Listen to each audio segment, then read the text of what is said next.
আজকে আমরা কথা বলবো মাহে রমজানকে রাসূল সাল্লাল্লাহু আলাইহি সাল্লাম কিভাবে স্বাগত জানিয়েছেন, মাহে রমজানের প্রস্তুতি কিভাবে গ্রহণ করেছেন। আল্লাহ রাসূল সাল্লাল্লাহু আলাইহি সাল্লাম আ সর্বপ্রথম একটা মাহে রমজানের একটা প্রস্তুতির একটা বার্তা পেশ করেছেন, উপস্থাপন করেছেন এবং সাহাবায়ে কেরাম সেগুলোকে মনোযোগ সহকারে শুনেছেন এবং সেগুলোর উপর আমল করেছেন। রমজান মাস যখন শুরু হওয়ার পূর্বেই সাহাবাদেরকে লক্ষ্য করে রাসূল সাল্লাল্লাহু আলাইহি ওয়াসাল্লাম একটা বার্তা দিয়েছেন, যেটি সুনানে নাসাইর ২১০৬ নাম্বার হাদিসের মধ্যে এসেছে।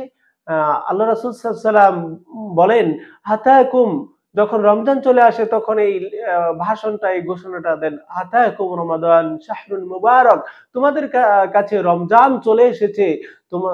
রমজান তোমাদের কাছে আগমন করেছে। শাহরুন মুবারাকুন, এই রমজান হচ্ছে একটা বরকতপূর্ণ মাস।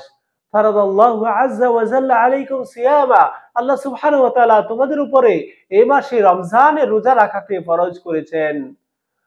আল্লাহ সুবহানাহু ওয়া তাআলা তারপরে রাসূল সাল্লাল্লাহু আলাইহি ওয়াসাল্লাম বলেন, ওয়া তুফতাহু ফিহি আবওয়াবুস সামা, আল্লাহ সুবহানাহু ওয়া তাআলা আ আসমানের দরজাসমূহকে এই মাসের মধ্যে খুলে দেন। আ ওয়া তুগলাকু ফিহি আবওয়াবুল জাহিম, এবং জাহান্নামের দরজাসমূহকে বন্ধ করে দেওয়া হয়। ওয়াতুগাল্লু ফীহি মারদাতুশ শায়াতিন, এবং মারদুদ শয়তানকে, বিতাড়িত শয়তানকে এই মাসে বন্দী করে রাখা হয়, আবদ্ধ করে রাখা হয়, শৃঙ্খলাবদ্ধ করে রাখা হয়, বেড়ি পরিয়ে রাখা হয়। লিল্লাহি ফীহি লাইলাতুন, আর আ এই মাসের মধ্যেই এমন একটা রাত রয়েছে খায়রুম মিন আলফি শাহর, যেটা হাজার মাস থেকে উত্তম। আল্লাহ রাসূল সাল্লাল্লাহু আলাইহি ওয়াসাল্লাম বলতেছেন যে, যেই রাত লাইলাতুল কদর, যেটা হাজার মাস থেকে উত্তম, এই লাইলাতুল কদর থেকে যে বঞ্চিত হবে, মান হুরিমা খায়রাহা ফাকাদ হুরিমা, যে এই রাত্র থেকে বঞ্চিত হলো সে যেন সকল কল্যাণ থেকে বঞ্চিত হয়ে গেল। সুনানে নাসাইর ২১০৬ নম্বর হাদিস থেকে আমরা বুঝতে পারলাম রাসূল সাল্লাল্লাহু আলাইহি ওয়াসাল্লাম এমন একটা স্পেশাল ঘোষণা দিয়েছেন রমজান আগমন করার পর। প্রিয় ভাইরা, রাসূল সাল্লাল্লাহু আলাইহি সাল্লাম আ রমজানকে স্বাগত জানিয়ে সাহাবাদের উদ্দেশ্যে এরকম স্পেশাল ভাবে আরো ভাষণ দিয়েছেন, যেটা আমরা বিভিন্ন হাদিস থেকে জানতে পারি। শুআবুল ঈমানের ৩৩৩৬ নাম্বার হাদিস। হাদিসটির সনদ হচ্ছে যায়ীফ। আ যদিও তারপরে বর্ণনা করছি। আল্লাহ রাসূল সাল্লাল্লাহু আলাইহি ওয়াসাল্লাম এই মাস আগমন করার শুরুতেই বর্ণনা করেন, ইয়া আইয়ুহান নাস, হে মানুষেরা, কদ আযাল্লাকুমুশ শাহরুন আযীম, তোমাদের কাছে, তোমাদের উপর এমন একটা মর্যাদাপূর্ণ এবং বরকতময় মাস চলে এসেছে। কদ আযাল্লাকুম, তোমাদের উপরে চলে এসেছে, তোমাদের সামনে আগমন করেছে শাহরুন আযীম, মর্যাদাপূর্ণ একটি মাস, শাহরুন মুবারাকা, বরকতপূর্ণ একটি মাস, ওয়া শাহরুন ফীহি লাইলাতুন খায়রুম মিন আলফি শাহর, আর এই মাসের মধ্যে এমন একটা রাত্র রয়েছে খায়রুম মিন আলফি শাহর, যেটা হাজার মাস থেকে উত্তম। জাআলাল্লাহু সিয়ামাহু ফারিদা, আল্লাহ সুবহানাহু ওয়া তাআলা এই মাসে রোজা রাখাটাকে তোমাদের উপর ফরজ করেছেন। আল্লাহ সুবহানাহু ওয়া তাআলা এই কথাটা কুরআনুল কারীমেও বর্ণনা করেছেন। ফামান শাহিদা মিনকুমুশ শাহরা ফালায়াসুমহু, যে ব্যক্তি রমজান মাস পায় সে যেন রমজানের রোজাগুলো রাখে। তারপরে রাসূল সাল্লাল্লাহু আলাইহি ওয়াসাল্লাম এই হাদিসের মধ্যে বলতেছেন, আ কিয়ামাল লাইলাতি কিয়ামাল লাইলিহি তাতাওয়া, এবং এই মাসের রাত্রসমূহে দণ্ডায়মান হওয়াকে আল্লাহ সুবহানাহু ওয়া তাআলা তোমাদের জন্য নফল করেছেন।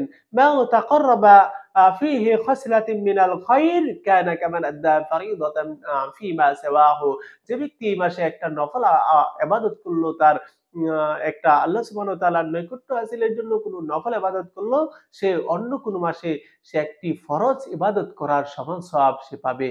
শুধু তাই নয়, আল্লাহর নবী সাল্লাল্লাহু আলাইহি সাল্লাম তারপরে বলেন, মান আদ্দা ফারিদাতান ফীহি কানা কামান আদ্দা ৭০ ফারিদাতান ফীমা সিওয়াহু, যে ব্যক্তি এই মাসে একটি ফরজ আমল করলো, একটি ফরজ আদায় করলো, সে যেন অন্য মাসে ৭০ টি ফরজ আদায় করার সমান সওয়াব আদায় করলো। কামান আদ্দা ৭০ ফারিদাতান, আর সে অন্য মাসে ৭০ টি ফরজ ইবাদত করলে, ৭০ টি ফরজ আমল করলে যে সওয়াব হবে, আর রমজানের মধ্যে একটি ফরজ যদি আদায় করে, একটি ফরজ যদি আল্লাহর দরবারে আমল করে, তাহলে তার সমান সওয়াব হবে। যেটা এই ঘোষণাও রাসূল সাল্লাল্লাহু আলাইহি সাল্লাম হাদিসের মধ্যে দিয়েছেন। এজন্য আমরা রাসূল সাল্লাল্লাহু আলাইহি সাল্লামের এই স্পেশাল ডিক্লারেশন, এই ঘোষণাগুলো আমরাও মানুষের কাছে পৌঁছে দিব। যেন মানুষ ইবাদতের প্রতি উদ্বুদ্ধ হতে পারে, যেন মানুষ আ ই রমজানুল কারীমকে স্বাগত জানিয়ে সেটার প্রিপারেশন গ্রহণ করতে পারে। আল্লাহ সুবহানাহু ওয়া তাআলা সেই তৌফিক দান করুন। রাসূল সাল্লাল্লাহু আলাইহি সাল্লাম তারপর রমজানুল কারীমকে যেভাবে স্বাগত জানিয়েছেন, আ যেভাবে প্রস্তুতি সম্পন্ন করেছেন, রাসূল সাল্লাল্লাহু আলাইহি সাল্লাম আ এই শাবান মাসের চাঁদের হিসাব রাখার জন্য অ নির্দেশ দিয়েছেন, যেটা সুনানে তিরমিজির ৬৮৭ নাম্বার হাদিসের মধ্যে এসেছে। আল্লাহর নবী বলেন, "আহসু হিলালা শাবান লিরমাদান।" তোমরা রমজানের জন্য শাবানের চাঁদকে গণনা করে রাখো। তৃতীয় নাম্বার, রাসূল সাল্লাল্লাহু আলাইহি সাল্লাম রমজানের প্রস্তুতি যেভাবে সম্পন্ন করেছেন, আ রাসূল সাল্লাম বলেছেন যে, "তোমরা শাবান মাসে বেশি, বেশি রোজা রাখো। কিন্তু আ রমজানুল কারীম শুরু হওয়ার ১-২ দিন আগে থেকে তোমরা আ রোজা রাখবে না। কেননা তোমরা যদি দুর্বল হয়ে যাও, তাহলে তোমরা নফল রোজা রাখতে গিয়ে তোমাদের শারীরিক অবস্থা যদি খারাপ হয়ে যায়, তাহলে তোমরা আ স্পেশাল ফরজ বিধান অর্থাৎ মাহে রমাদানুল কারীমের রোজাগুলো তোমরা রাখতে পারবে না।" আল্লাহ রাসূল সাল্লাল্লাহু আলাইহি যদিও এই মাসে প্রচুর রোজা রেখেছেন, কিন্তু সাহাবায়ে কেরামকে এই শাবান মাসের শেষ দিক থেকে, অর্থাৎ রমজানুল কারীম শুরু হওয়ার ২-৩ দিন আগ থেকে রোজা রাখতে নিষেধ করেছেন, যেন কেউ অসুস্থ না হয়ে পড়ে, শারীরিকভাবে দুর্বল না হয়ে পড়ে। এটাও আমাদের লক্ষ্য রাখা উচিত। প্রিয় ভাইয়েরা, রাসূল সাল্লাল্লাহু আলাইহি সাল্লাম এই রমজানের প্রস্তুতি তারপরে যেভাবে গ্রহণ করেছেন, রাসূল সাল্লাল্লাহু আলাইহি সাল্লাম ঘোষণা দিয়েছেন শ্রমিকের কাজ কমিয়ে দেওয়ার জন্য। রমজান মাসে সব শ্রেণীর মানুষ যেন সুন্দরভাবে রোজা রাখতে পারে।